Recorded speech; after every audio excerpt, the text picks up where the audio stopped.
Lockdown से पहले गीता के घर का नजारा कुछ ऐसा था कि रोहन ऑफिस जाता था और शिवन स्कूल। जिनके घर से जाने के बाद गीता काम खत्म करके बाकी समय आराम करती थी।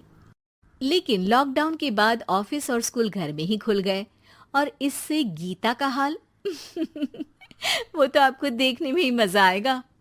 शिवेन, ओ शिवेन, महाराज उठने के लिए क्या 21 तोपों की सलामी लेंगे? अरे बिस्तर से बाहर निकल, ऑनलाइन क्लास स्टार्ट होने वाली है। अरे तुम भी हद करती हो, स्पीकर की तरह चिल्लाने की क्या जरूरत है? दिख नहीं रहा मेरी कॉन्फ्रेंस चल रही है। अब कैमरा और स्पीकर ऑन कर रहा हूं, मुझे कोई शोर नहीं चाहिए। इस पर जैसे ही रोहन लैपटॉप का कैमरा और स्पीकर ऑन करता है तभी कुकर की सीटी बजती है। करा लो अब इसे चुप। लॉकडाउन नहीं हुआ, मेरी मौत का फरमान जारी हो गया। दोनों बाप बेटे ने नाक में दम किया हुआ है। ऐसा बोलकर गीता वहां से शिविन के कमरे में पहुंच जाती है, जहां शिविन अभी भी सो रहा होता है। ओ आलसी, अब अगर 5 मिनट में नहीं उठाना तो आज तेरा गेम और यूट्यूब कैंसिल। माँ की बात सुनकर शिविन बिना 1 मिनट गंवाए उठ खड़ा होता है। उठ गया, अभी नहाकर भी आता हूँ। ये नाटक कहीं और, मुंह पर गीला कपड़ा मार और पढ़ने बैठ। शिविन की ऑनलाइन क्लास स्टार्ट हो जाती है, जिस पर गीता उसे वहां बिठाकर रसोई में चली जाती है। थोड़ी देर में उसे कमरे से कुछ आवाज सुनाई देती है, जिसे सुनकर वो कमरे में वापस आती है। हाय राम, तुझे क्लास अटेंड करने के लिए बोला था, कैमरा ऑफ करके बिस्तर पर नाचने के लिए नहीं बोला था। मम्मी मुझे कुछ समझ नहीं आ रहा, आप बाद में पढ़ा देना ना। वैसे भी अटेंडेंस तो लगी गई है।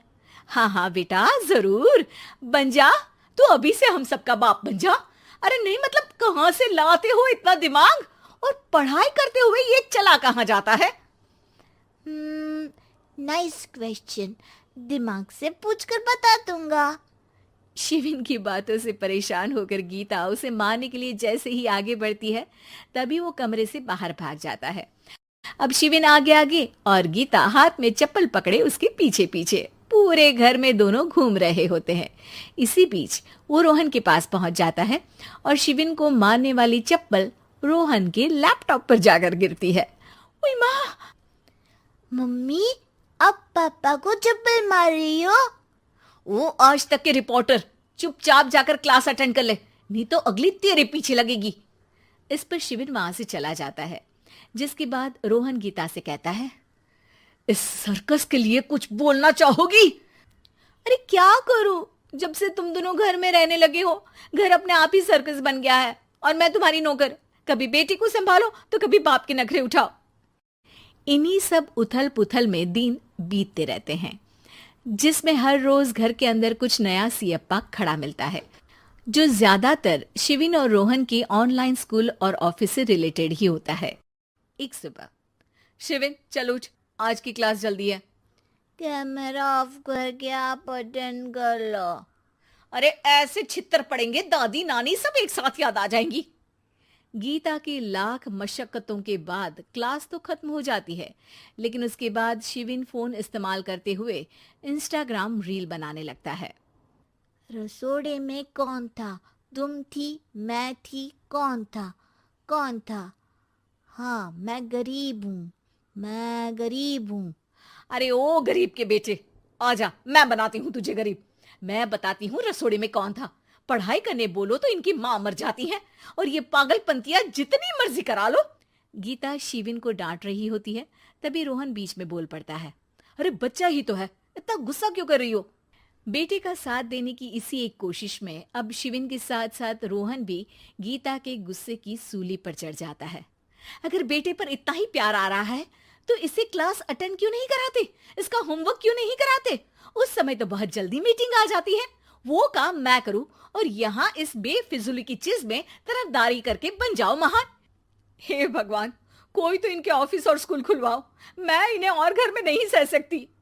अरे कुछ और मांग लेती, क्योंकि तुम्हारी ये विश इस साल तो पूरी होने से रही, कोरोना। हाय नास बेटे ने जिंदगी ही बर्बाद कर दी। खाए कोई पचाए कोई, कल मुझे चुन चुन कर सबको मेरी बद्दुआ लगेगी। उन्होंने दुनिया का और इन बाप बेटे दोनों ने मेरा जीना मुश्किल कर दिया। गीता वहां से चली जाती है, जिसके बाद रोहन शिविन से कहता है, अरे तुम्हारी मम्मी इतनी भड़की हुई क्यों है? आपकी वजह से पूरा समय घर में रहते हो और उस पर कोई काम कराने की जगह बस ऑर्डर देते रहते हो। अच्छा बेटे, सारा इल्जाम मुझ पर? पूरा दिन तो वो तुम पर ही चिल्लाती है। हाँ, मतलब दोनों का 50-50 है, कुछ करना पड़ेगा। वो कहते ना, make the best out of worst. I have an idea. वैसे तुम्हारी माँ सही कहती है, बहुत जुबान चलाने लगे हो, कम बोला करो। अगली सुबह रोहन और शिविन अपनी गलती को सुधारने के लिए गीता के उठने से पहले घर का आधा काम खत्म कर देते हैं, जिसे देखकर गीता खुश हो जाती है और फिर बाकी बचा काम वो तीनों मिलकर पूरा कर लेते हैं। जिसके बाद अब वो सब मिल बांट कर हर काम में एक दूसरे की मदद करते हुए लॉकडाउन का मजा लेने लगते हैं।